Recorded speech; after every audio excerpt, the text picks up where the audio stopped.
watched the right movie. Yep. That's why I watched. No, God, please, no, no. Yes, I feed on your hatred. Everyone thinks because you're a zombie, you don't know good coffee. Well, they're wrong. There's only one brew that gets my seal of approval. Deadly Grounds coffee is my guilty pleasure. The aroma is so intoxicating. It brings all of my neighbors out of the woodwork. Deadly Grounds coffee. Coffee to die for and zombie approved. It's good to get a little deadly. Use the front door! Oh, they're so disgusting.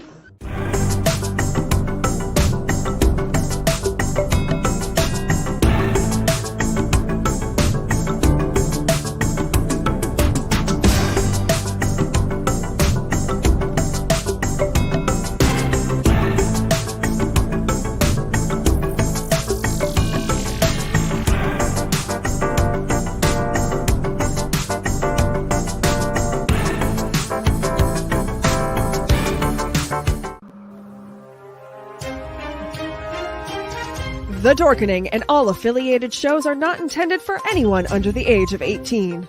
The following may contain discussions or scenes that have adult situations, graphic violence, nudity, strong sexual content, and graphic language. This show is intended for mature audiences only. Viewer discretion is advised.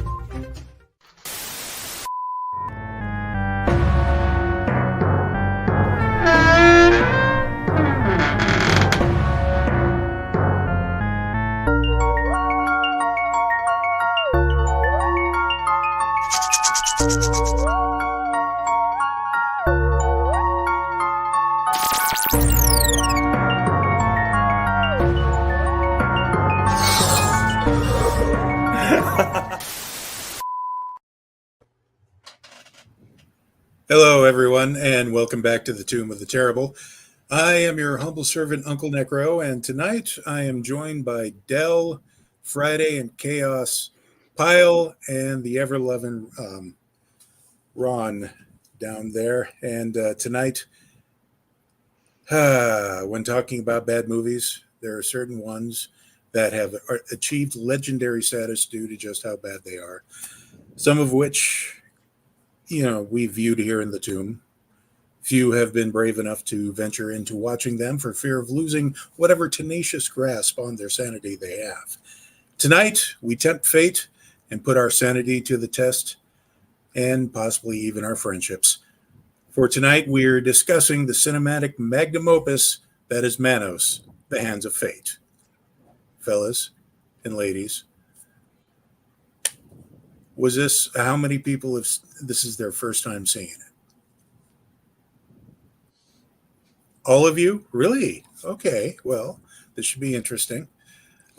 So, if you have not seen the movie yet, count yourself among the blessed. And let's see, originally released in 1966, Manos, The Hands of Fate tells the tale of a couple and their whiny young daughter, an equally annoying doggy, taking a drive in their convertible out in the desert on their way to a vacation getaway in the middle of nowhere. Obviously, they get lost, and after getting worthless directions from a couple making out and driving and driving and driving and driving through many a cutscene, they end up even more lost. They stop by a building and are met by an odd gentleman with an odd walk and even more odd way of talking, telling them that his master doesn't want to stay there. But then he lets them stay there anyway. Then the dog disappears, then the young daughter, then the curator of the building begins to creep on the wife. Stuff happens, and then the aforementioned master wakens along with his wives, who then argue about letting the wife stay and be part of the cult's harem or not. I wish I could say wackiness ensues, but I would be lying. So, curious, what was everybody's first impressions of this movie? We'll start with Del. I would like to let everyone know currently that because of this, Ratatosker is double fisting tonight. He's not going to participate anymore in the show because he has to go get drunker now. But I will be joining him after the show because I wanted to be able to actually voice this. Yeah, I do worry about the poor guy's liver. Well, that's why he has his adopted foster son growing up, the flying squirrel, who ran away from home when he realized exactly why he was brought into the family to begin with as a liver replacement, because Ratatoskr doesn't understand genetics. But my first impression of this movie was that I am still waiting to see an actual movie. I do not believe that what I saw counts as a movie. I thought maybe that the place that I was watching it on got fucked up because like it was some really bad version of there was no introduction to this thing. The sounds were all off. Like everybody was talking and it was wrong, and there wasn't really much that happened in it exactly. And so it was just kind of like a bunch of different things that got put together and called a movie. That was my first impression. Okay. Still fair waiting enough. for it to be one. Okay, that might be quite the wait that you got there. Friday, Chaos, what were your first impressions? I'm still trying to figure out if it was worth the $3 I spent on it. It was. You spent money on You this? spent money on it? It was on Tubi. I got aggravated at Plex. Okay. It got choppy. I'm like, screw it. Bought the thing, watched it, and I'm like, was it worth it? This is on YouTube. For only $3. My actual copy I got, just sans all the riffing I got from a 50 movie pack for $20. Wow. So, man. So Chaos, was this about? Yeah. I thought about 50 seconds into their drive, which felt like 50 minutes. Uh-huh. Maybe this movie would be better with drugs.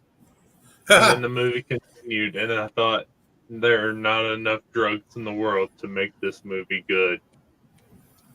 It was the 60s.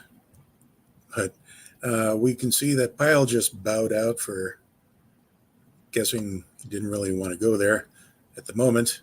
So, oh, there you are. What were your first impressions, Pyle? You okay? Jenny, I'll pay you the money back. This is a terrible movie. He's trying not to cry. I will pay you the money back. My gosh.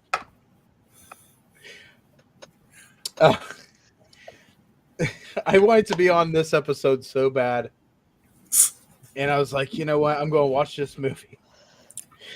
And when I start getting into it, mind you, you can't get into this movie.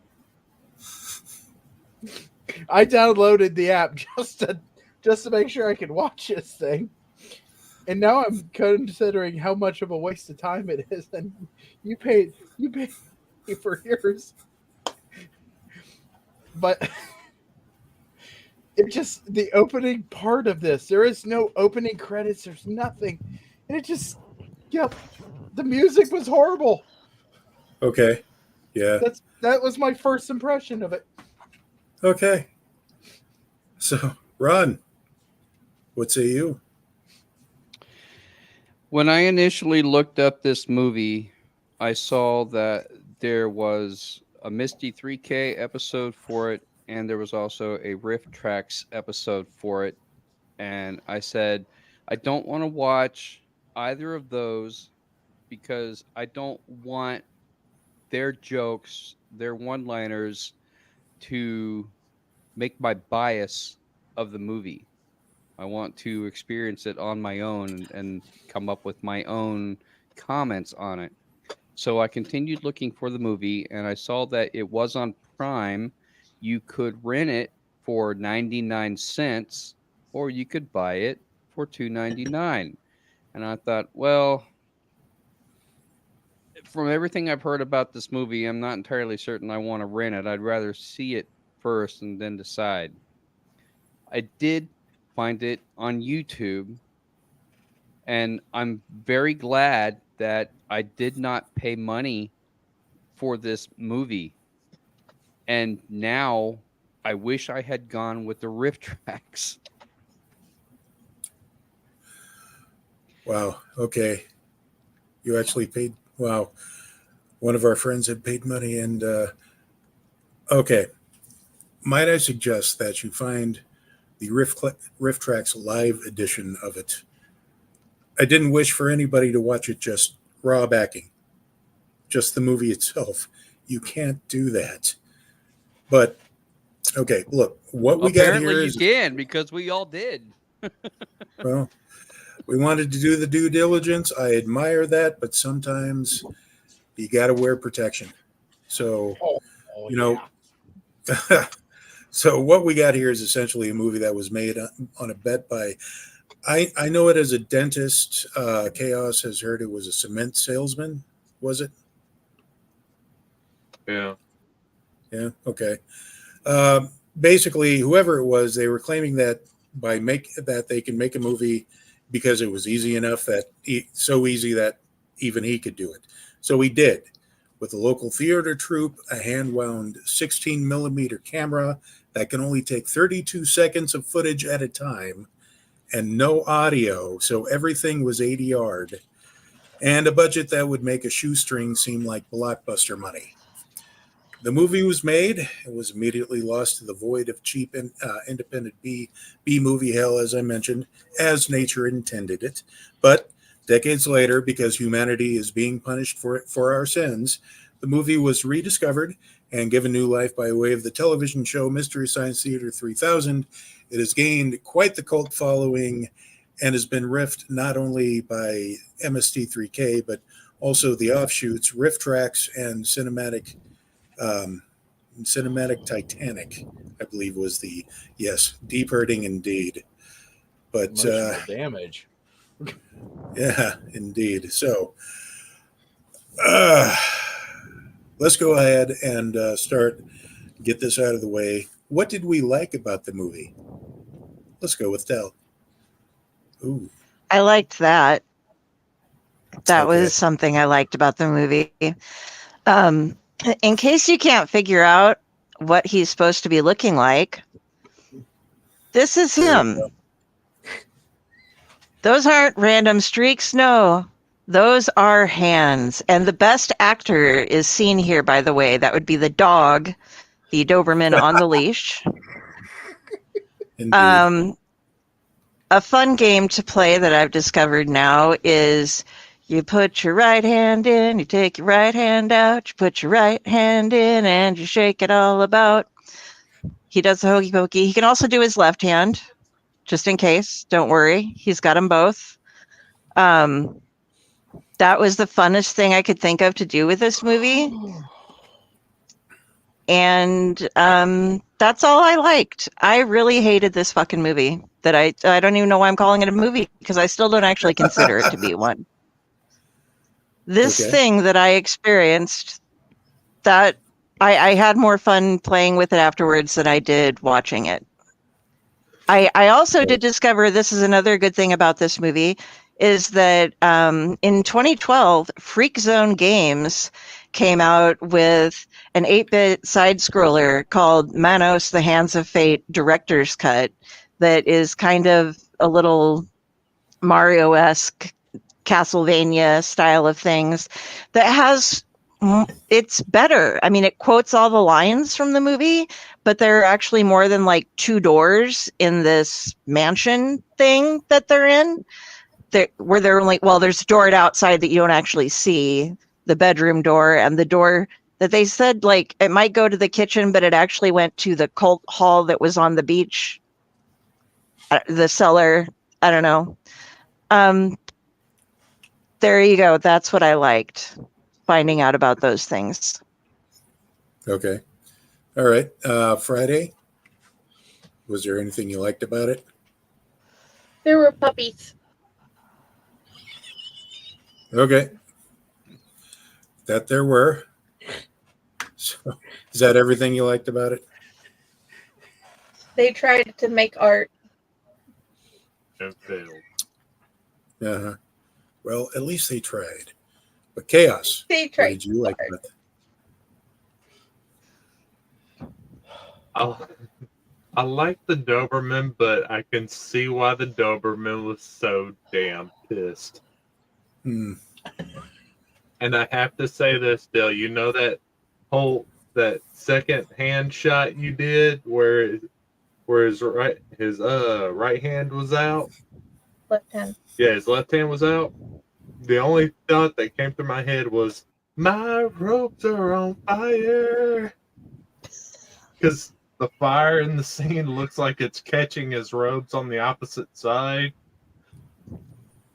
Yeah. Yeah. Shouldn't have that microwavable bean burrito earlier. Be around fire. It's hazardous.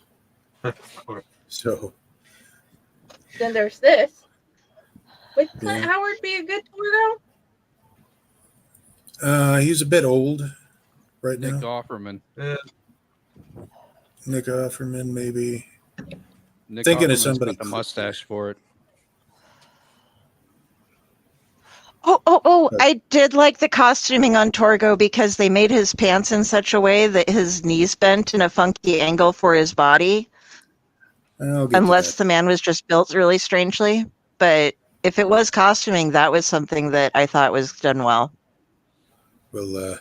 We'll get to that. There is quite the All right. explanation for that. But Pyle, what did you like about this movie?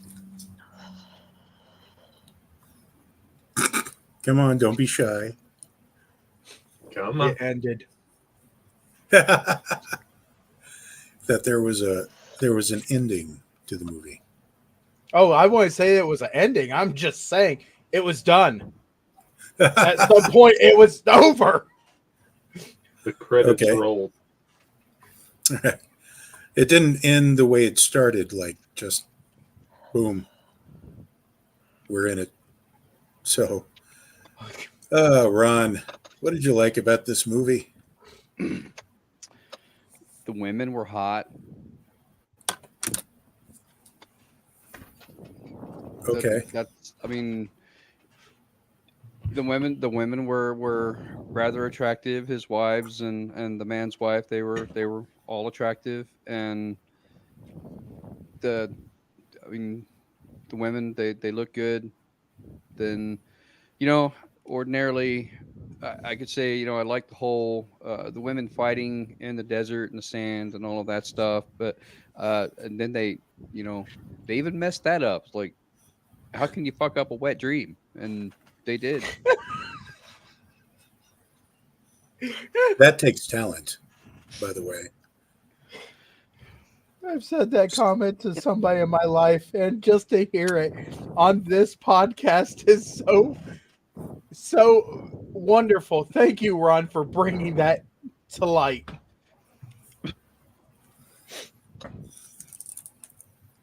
So, what I liked about this movie, what I've discovered was the reason for that draws me back each and every time was the character of Torgo. And going back to what Del had to say, the reason why his legs were like that was because he originally was designed as a fawn. And so they had the special prosthetic fawn legs that bent weird. So it kind of looked like they were fawn legs. However, at the last minute, they also thought Torgo should be wearing pants. So they put pants on him with the fawn legs. And he still had to walk around like that. That's why they were bent that way. And that's why he was walking that way. Also, the actor who was playing Torgo, he was lits out on his mind on acid the entire shoot. The entire Well, that shoot. makes sense. Yes. Mhm. It does explain That's a a lot. whole But, lot more sense. oh, yeah. So the more close-ups of his face where he's just looking like, things are happening. That's probably what was happening. But that, and oh my gosh, that mustache on the master. I was waiting for that thing to gain sentience and just start strangling everybody. Just, aha. I mean, look at him. He shaved that little thinner. He would look like someone else. Jesus, Pyle. He looks like a dead Freddie Mercury with his hair combed forward, covering a bald spot. I was going to say John Waters if they did the pencil mustache thing.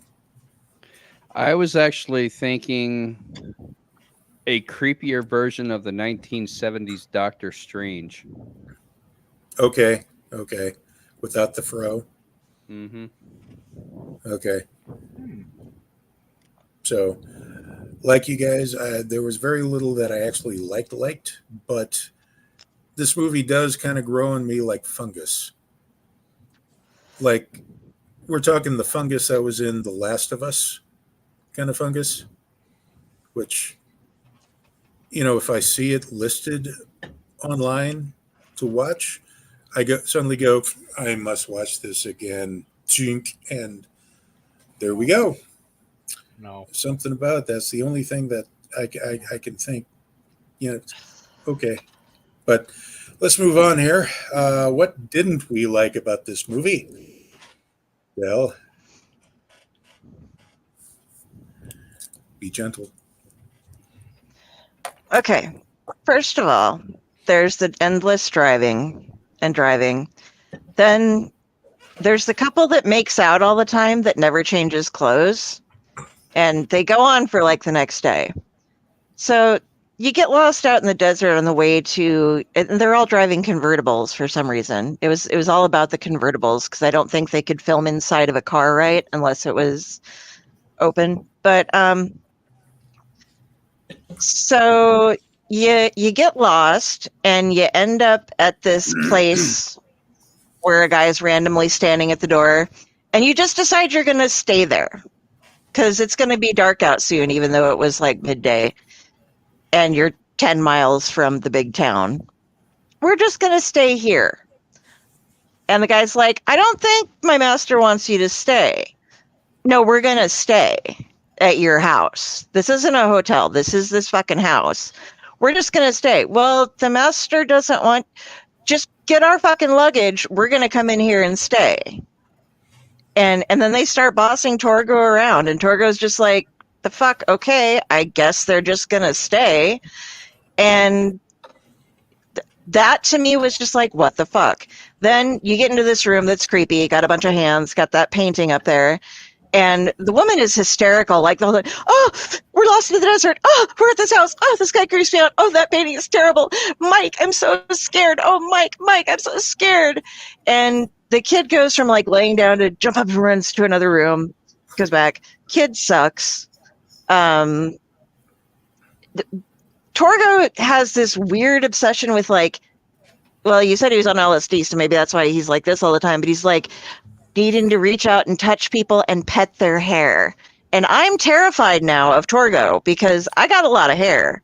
And if that man were to show up, I'd be like, dude, no. And yeah, so those things, none of them made sense. And then like, Torgo, pack the luggage. We're going back out. No, we're not. We changed our mind. Everything. And the woman just bitches and cries the entire time. She's scared of everything. She doesn't even know what's going on to be scared of it. She's just like terrified. The little kid doesn't give a shit. She's just sleeping and wants her puppy. And the dad is like, of course, what do I take when I go on vacation? I like to keep my pistol in the glove compartment like you do.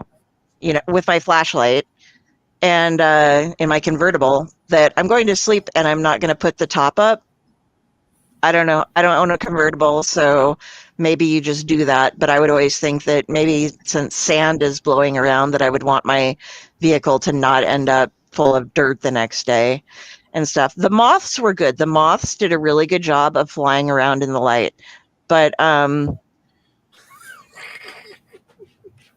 the costume, all the different things like were rituals. Oh, where you got all your wives? I want a wife. And we wake up, we sit up, we have the wives wake up and like talk around the flame.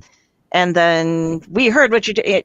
None of it made sense. There was just no actual, like, we don't know who the fuck Manos is. He's a god that these guys apparently worship. We don't know why. We don't know what he's for. We know that the one guy has a lot of wives, and they all hate each other. You know, they're sitting around bitching about each other constantly. They can't decide whether they're going to sacrifice the kid or not. They're all going to kill the husband. They're happy with that, which I was too, because he sucked. But then they have like these choreographed fights, and like the slaps are so like whack with the sound effects, you know, and like boom, you know, they're all bloody. It was just fucking terrible. I still have no idea what it was supposed to be about, why they had a room to even stay in somebody's house. And for a cult, they had these like cutesy little quilts, and the window, it was just too fucking weird. Like, I'm into weird, but I mean, if I was in a cult and I had a painting like this over my mantle, I wouldn't have an adorable quilt on the bed and like cutesy little curtains and everything like that hanging in the, I guess, guest room.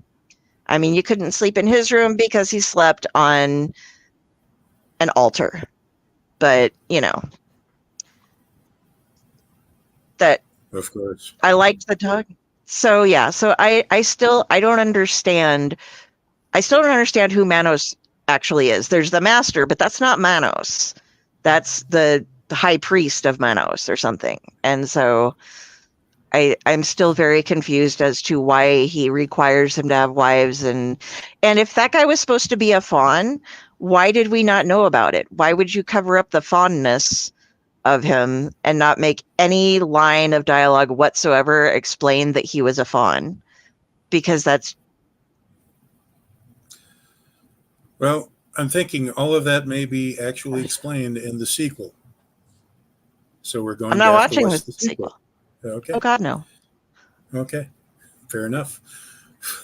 But okay. Friday. What didn't you like about this movie?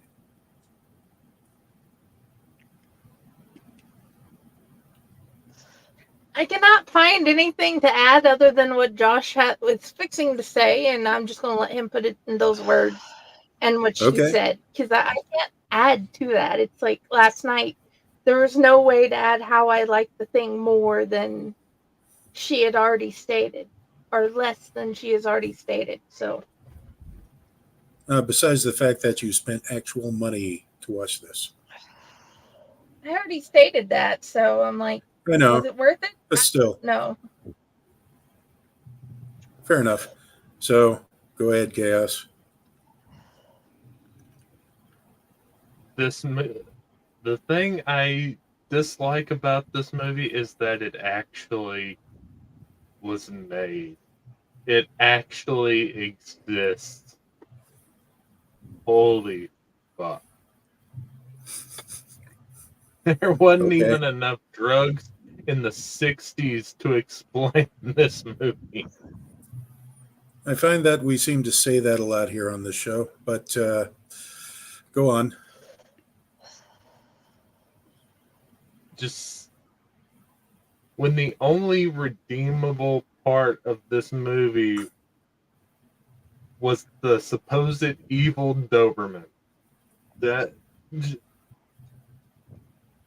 I'm fairly certain I lost 40 IQ points just by watching this movie. Okay. May Well. need to go to the hospital and get tested for a disease. Oh, wow.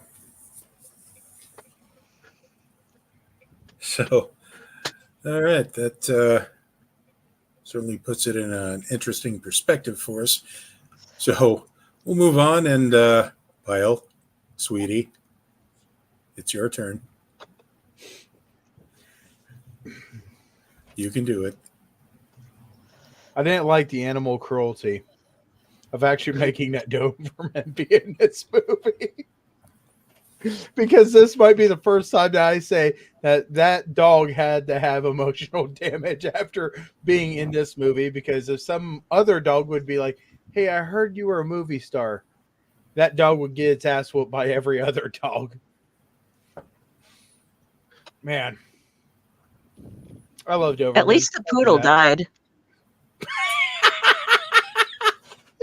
The poodle got got the out of easy it. way out. The poodle got out of it. It was the lucky one. The poodle probably thought, there's not enough kibble to keep me going in this piece of shit. I'm out of here. Call my agent. There's so many terrible things. Kill me off. First thing I was like, oh my gosh, this entire movie, they have to redo the words. Why am I hearing the radio from the police car? And the reports over the radio doesn't sound like police traffic. It sounds like rescue squad traffic. So I don't know what clip they put there to make it go on, but I was finding myself more interested in trying to figure out what the radio traffic than finding out that this guy got a warning. Mm-hmm. The terrible acting. There was no acting training. Ron said there's beautiful women. I didn't find them. They're just, yeah, there was nothing that really caught my attention. And I just kept on watching it just so I was like, oh, okay, I've got to suffer because everybody else has suffered. And then I said, now watch. This is the movie that I wasn't supposed to watch, and I was supposed to watch another movie. And I just wasted all my time watching this one. And I seriously was talking to Friday and sending her messages going, boy, I hope this is the movie I need to watch because this is horrible.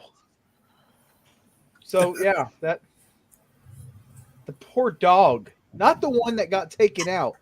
By the way, I at no point did I see what took out the poodle. Did the Doberman take out the poodle? That's what was implied. But the Doberman was chained up to the altar. Right. It wasn't a very good impliement.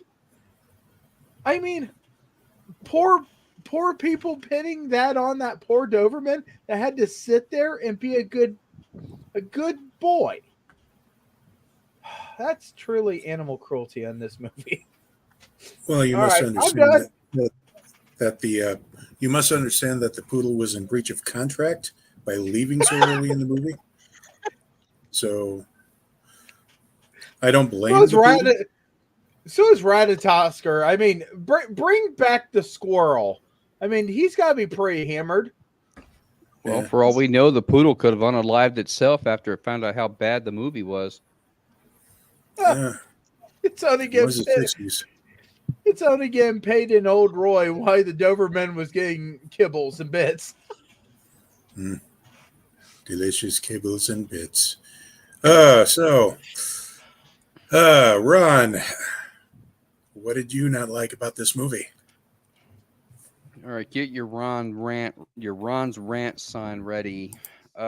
Before I get into that, I want to say that, James, what you said about the background of this movie being made was a bet between two people, and one saying that it was so easy that even he could do it. That actually makes this movie make so much more sense. And hopefully this person, if any of that story is true, which it's all hearsay and I don't know if there's any proof of it, but if any of that is true, hopefully that person learned their lesson that no, making a movie is not that easy, and this movie is proof of it. That being said, everything about this movie sucked. I could reiterate everything that Dell has said, and Friday and Chaos and Pyle, but everything about this movie sucked. It was not good cinematography. The timing, the pacing was just way off. The movie had a runtime of 1 hour and 9 minutes, and it felt like it was so much longer than that. Any good person worth their salt making a movie will test a movie for pacing, and there's so much that they could have cut out of this movie to bring the runtime down. You probably could have done this movie in a half hour and still had a solid story, but that's the problem. There wasn't a solid story because there was really no story development whatsoever. I'll tell you what this movie is. I went to University of South Florida for about a year and a half doing a master's degree in broadcast journalism, and we worked a lot with making independent films and content for streamable media. I worked with a lot of people that also made 24-hour independent film challenges. This is the kind of thing that the teacher would assign, go out, you got 24 hours to make a movie. You're going to be graded on your final project. You get a couple of guys, they get drunk, they say, okay, here's what we're going to do. They got no idea. They don't have anything scripted out. They got nothing. They said, here's what we're going to do. And they just set up the camera and they let it roll. And then they come in the class the next day. They're all hungover, probably still drunk. And they play the movie for the teacher because they just don't give a fuck. And the teacher goes, this is terrible. You failed. You get an F. And they're like, whatever. They don't care. They just threw in the towel. It's that kind of movie. Now, if it had been serious filmmaker, this would have been the rough draft before the final project. You would have turned it into the teacher, and the teacher says, well, you got a good concept, but you just need to explore it, and you need to write more for your story. You need to give us some background information on, is this a cult? Does this man have supernatural powers? Why are these people following him? How long has this been going on? Why is it so far out in the desert? Does he do this to deliberately attract people to his cult? So on and so forth. All these kind of things. Like, what do the people that are making out in the convertible have to do with anything other than a distraction? You could have completely removed them from the movie whatsoever. The movie still would have had the same outcome. What's the deal with the cop other than you just need to have law enforcement in the movie, or what? There was literally no reason for him to be there either until they start going to look for Mike and his family. There was really some kind of weird side storyline that just wasn't panning out because there was no development. You just had to fit all your friends in the movie somehow because you told them, hey, you want to be in my movie? Okay, sure.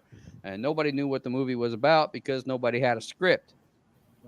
The audio processing was terrible. It was way too loud. It was badly dubbed. The music was horrible. It cut off at inopportune moments. You know, most people, when they put music in a movie, it's going to be like somewhere in the background and it's supposed to build the tension or to keep, a continuity, a flow going with the movie.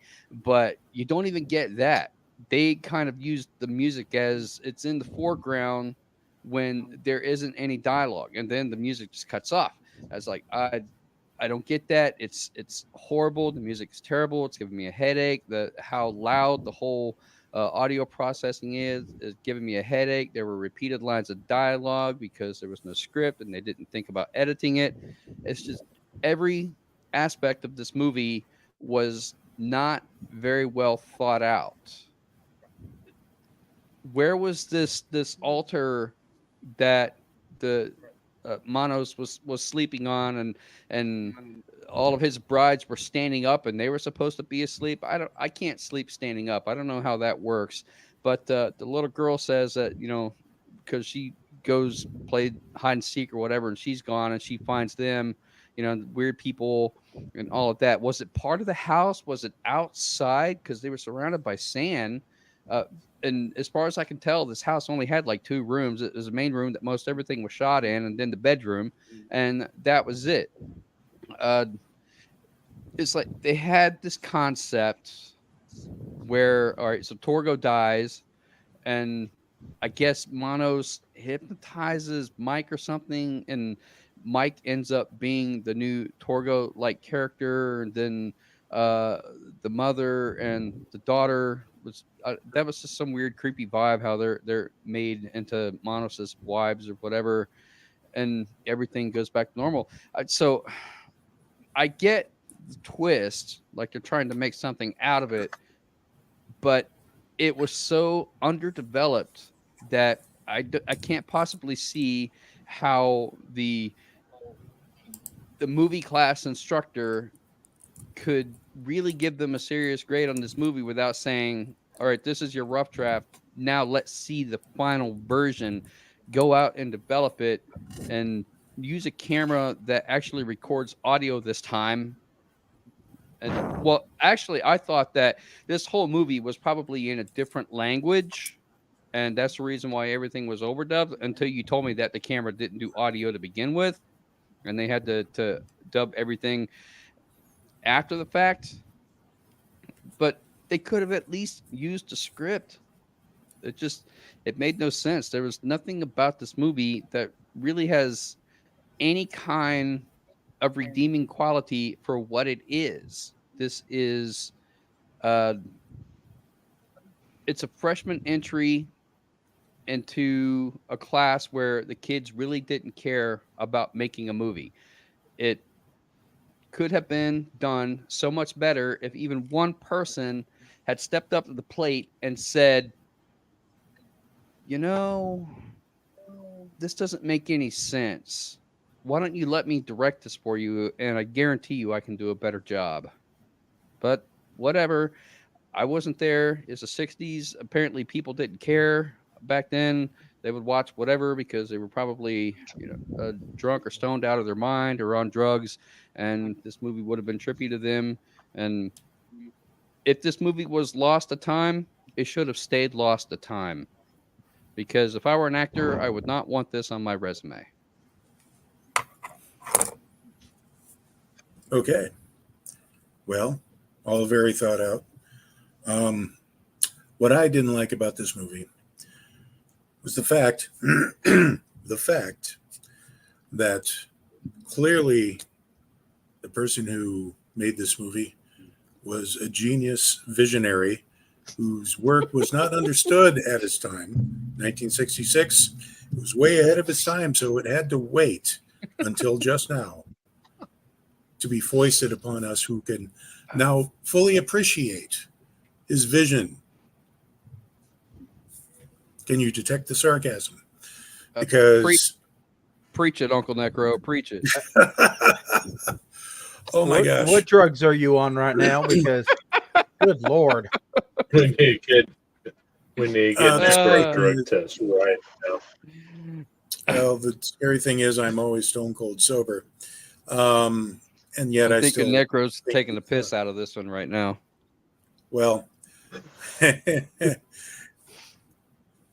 here's the thing. This is a horribly made movie. Possibly even made as an attempt to make something that film schools can point to say, don't do this. This is not how you make a movie.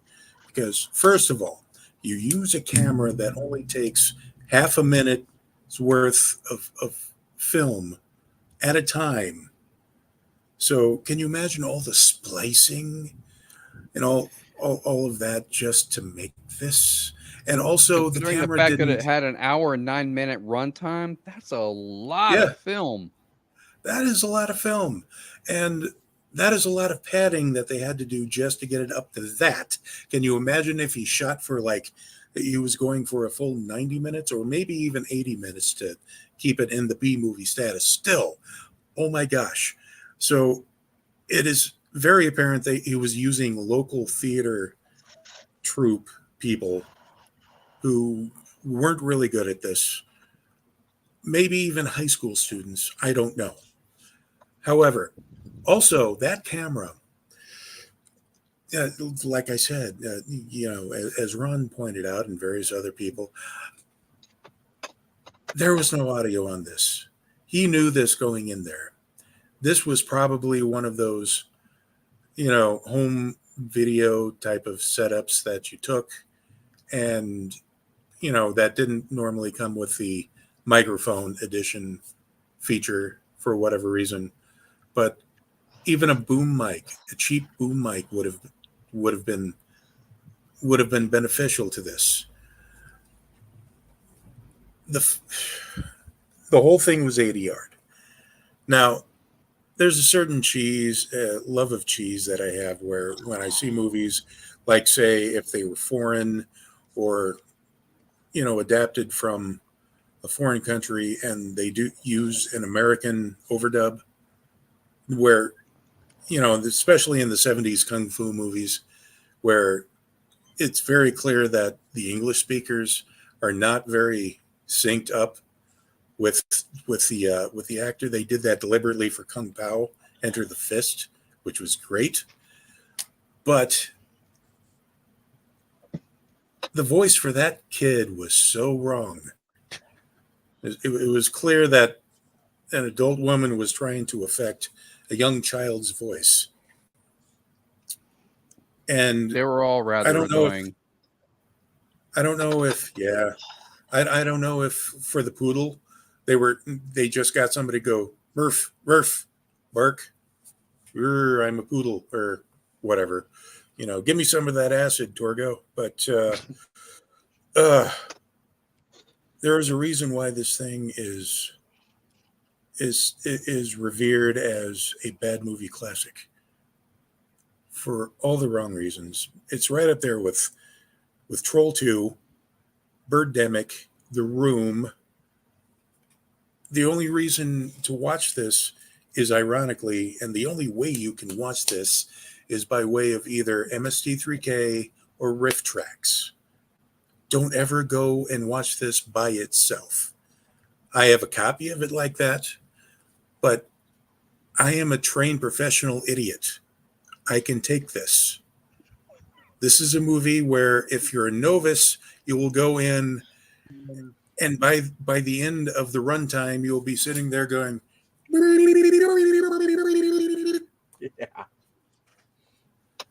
yeah. In other words, I love this movie.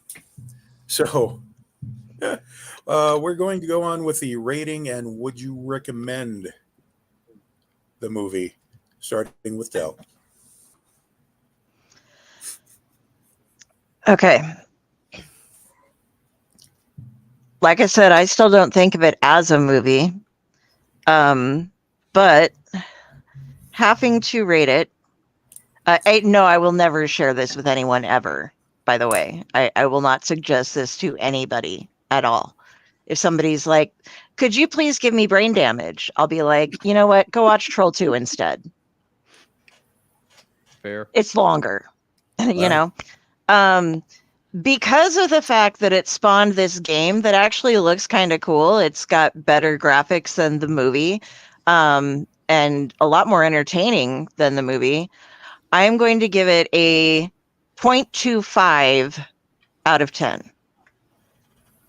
Oh, wow. Okay. I can't keep giving zeros, so I can. Fair enough. Friday, what rating would you give this, and would you recommend it? 2, and I even forgot to share it in the Tomb of the Terrible group. I'm actually have to go back and redo that. But Really? Yeah. No, you don't. No, don't. not at all. Yeah, you do. No. Yeah, you do. Yeah, you do. You're good. They must suffer with us. Nope. I'm Yeah, good. I'll put this and that. We were and the tribute. Okay, in it. Tribute.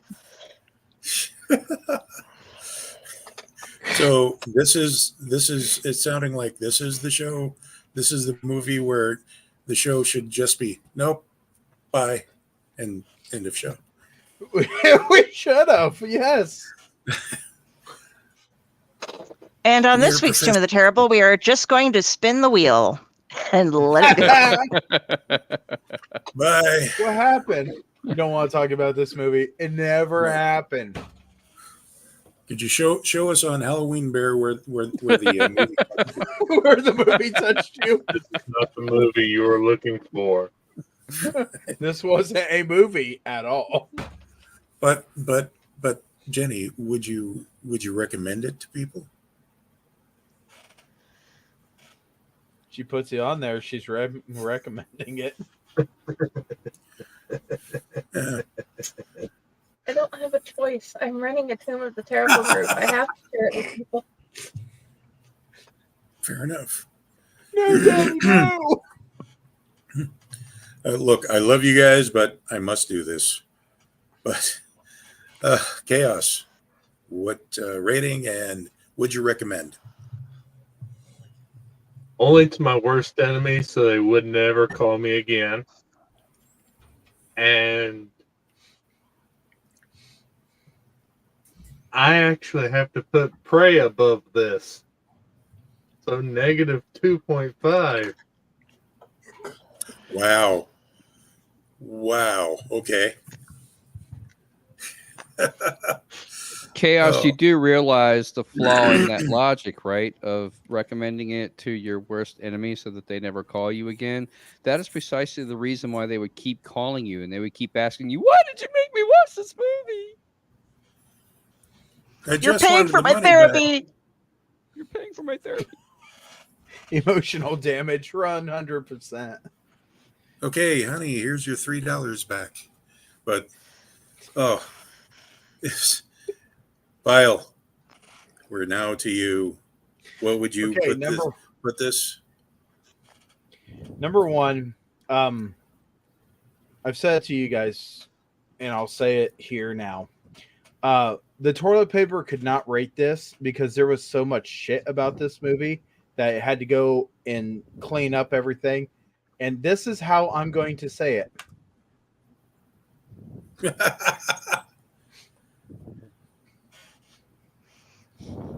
That right there. Wait. Was that supposed to be Ron's rant thing? Well, I changed it just because now I changed it Okay, to the rant. I see.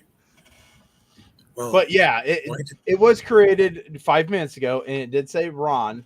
But I was like, yeah, you know what? Anybody can use this one. yeah.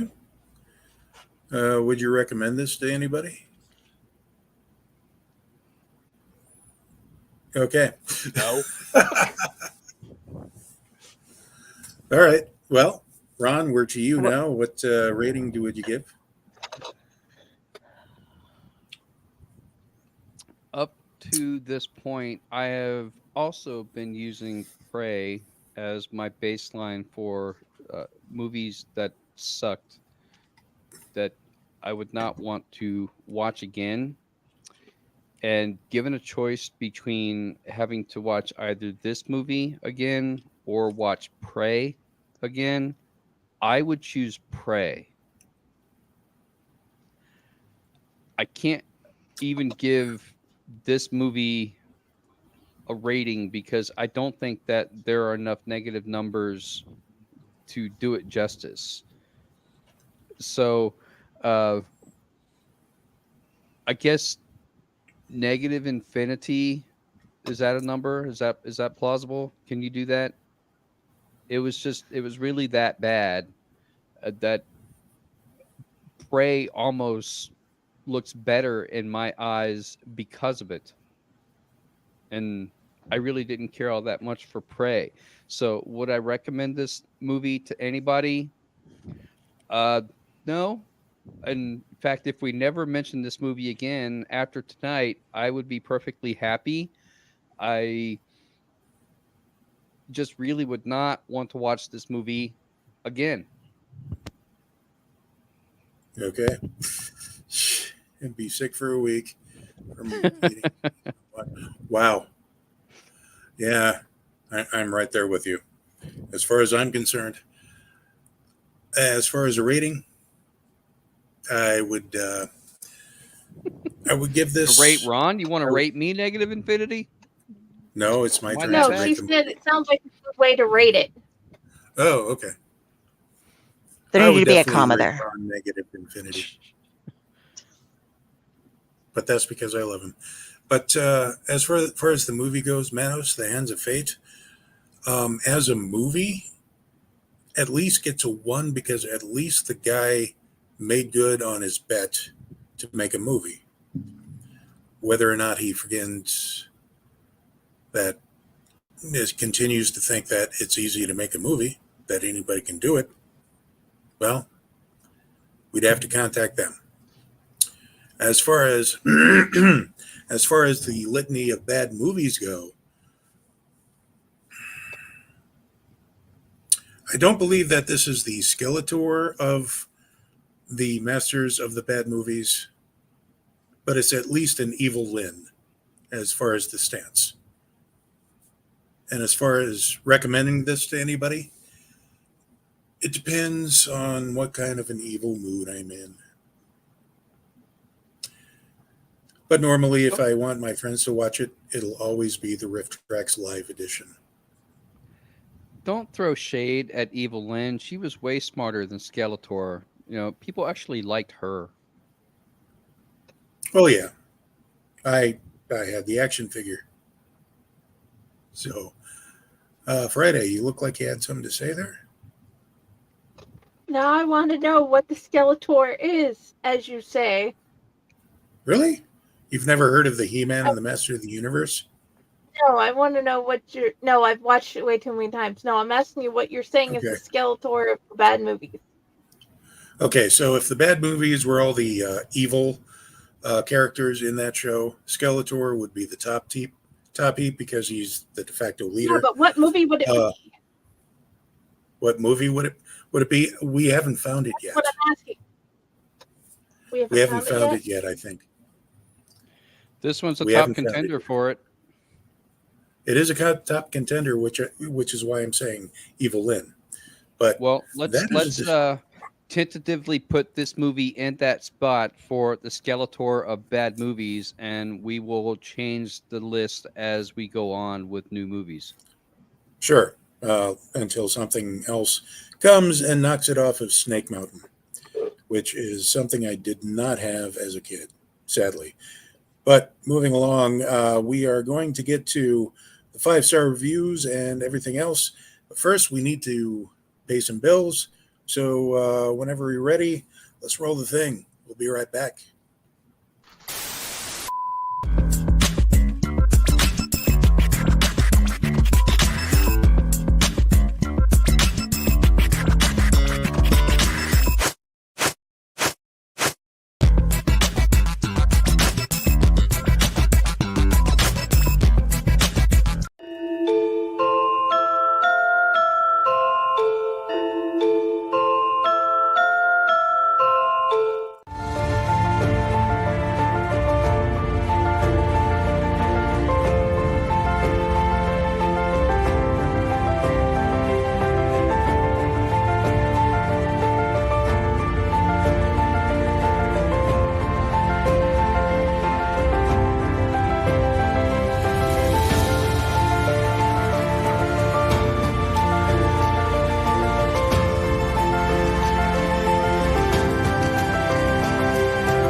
Greetings and shabibans. We are the Retro Reductibus Cephala Podcast, a long-form bi-weekly show that celebrates all the things that made growing up awesome. Yeah, that sounds good, but I don't know what all those words mean. I think what Parasite seems trying to say is that on Retro Reductibus, we explore a range of retro goodness, from toys, video games, and movies, to cartoons, and even snacks and school lunches. Oh. And we do it all with a positive spin, a slew of killer guests, and some very adult language. And you know what else is cool? No. This crazy show is part of the Door King Podcast Network with new episodes every Tentacle Tuesday. What's that? And if waiting 2 weeks for a new episode gives you a sad, know that we drop bonus episodes all the time, like the off-format Crow's Nest and an interview series we call The Brig. You can listen to Retro Redoctopus on Apple Podcasts, Spotify, Stitcher, or any app that's cool enough to carry the only show that celebrates all the things that make growing up awesome.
Oops. Ooh, the hands will get you. The hands of fate will get you. Oh, anyway. Well, welcome back, everybody, and I hope everybody's doing well. So now,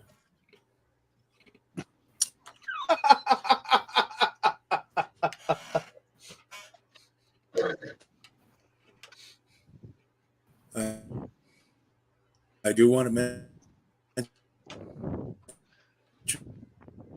that have you bought your?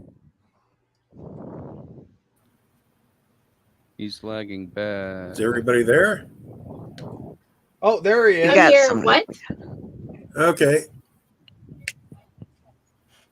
Okay, that was weird. This movie is cursed. It's affecting the show. Can you hear me okay? I can. Mm-hmm. Yeah. Welcome back. Okay, that was lagging a little bit then.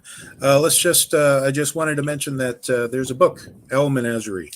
Proceeds go to fight illiteracy. So buy your copy. It's on Kindle and every place that you buy books at. So there are a couple of 5-star reviews that I noticed. Really? And with the way that things seem to be going on my end, we'll go with the first one here that just starts with the horror. The horror. You know, one of the worst days of my life was the day I stepped in the steaming pile of Manos, the Hands of Fate. I thought I knew what I was getting into myself into when I bought the original non-MST3K version of the film on DVD. Thought I could withstand the gutter level of production values, the corpse-like acting from the cast of unknowns, the peppy music soundtrack, the continuity errors, the molasses pacing, the cut and paste editing job, and dialogue that has the effect on the brain not unlike Novocaine. I've seen some bad cinema in my short time on planet Earth, but Manos, a film directed, written, and starred in by a fertilizer salesman. Okay, so now we're saying fertilizer salesman. So easily selling the bullshit. Yeah, right. Selling the bullshit. Easily sails past such memorable dreck as and then he just keeps going on and on and on and on, and holy cow. Okay, we're moving on to the next review. The 5-star review. If you're blasting the movie with your review, you're 50 years too late. Whatever the hell that means. It's a bizarre thing. People who know of Manos, the Hand of Fate, still feel the need to mention how bad of a movie it is, then give it a 1-star rating as though they're shocked by it. If it weren't the worst movie ever made, would it be given such a 5-star restoration and a deluxe DVD release? That's why this is 5 stars. The work done on the restoration, the commentaries, the cute puppet show, everything. This is the Criterion Collection version of the worst film ever made. I want to get this guy on the show to explain himself. Right. Right. And the last one is Great Awful Movie. This is the best copy of an absolutely terrible movie. However, with friends or drunk watching it, it's a great, that's how it was worded. It's a great time making fun of this crap. Plus, the bonus features are great. There are bonus features? There was a remake of the movie in 2009 where I believe they polished it up, which must be what these guys are talking about. Polishing a turd? Huh? Maybe they actually synced up the soundtrack and stuff, and because there wasn't a puppet show either, so maybe that's what they were watching. Okay. It was a sock puppet. I was kind of wondering about that. Oh, yeah. Today we're watching Manos, The Hands of Fate. Thank you for purchasing the DVD and giving me your money. Or whatever. But, okay. Are we ready for the wheel? Yes, and I will not put the sequel to this one on there after dealing with Sleepaway Camp 2. Thank you. That's all I'm asking. Oh, there are only 4 now. All right. Yes. Are we ready, everyone? Yes. Let's go! Yes, there are only 4 because when we get to our fall season, we're doing all Amityville things. Oh, where are we at? Rock and Roll Nightmare! Fuck yeah. Oh, yeah. Tor. This, too, is a movie that I've seen so many times. Rock and Roll Nightmare sounds better than what this was. Oh, yes. Oh, yes. Direction. Oh, yes. I do have one more thing, if I may. Yes.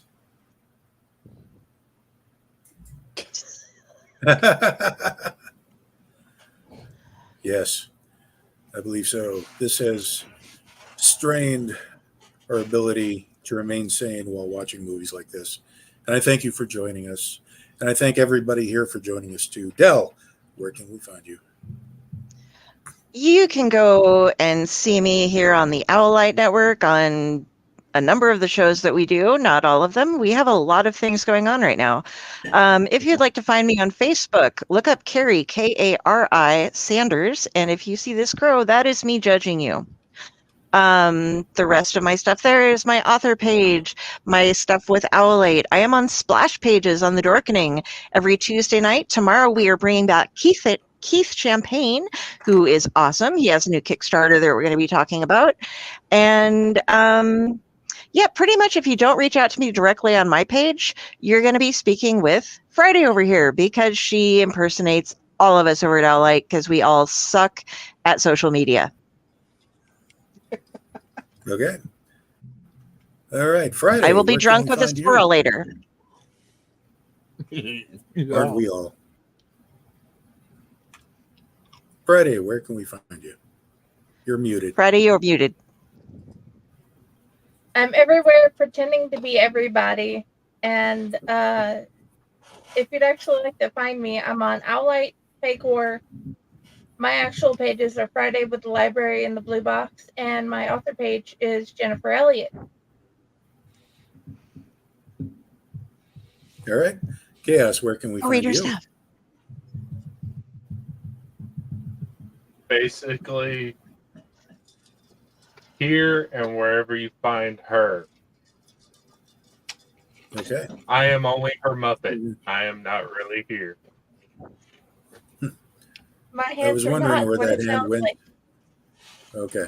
No. So, all right. Pyle, where can we find you? probably in a padded cell recovering from watching this movie. But you can find me on Facebook, Pyle Hazard. You can find me on many shows here. Not as many as half of these people.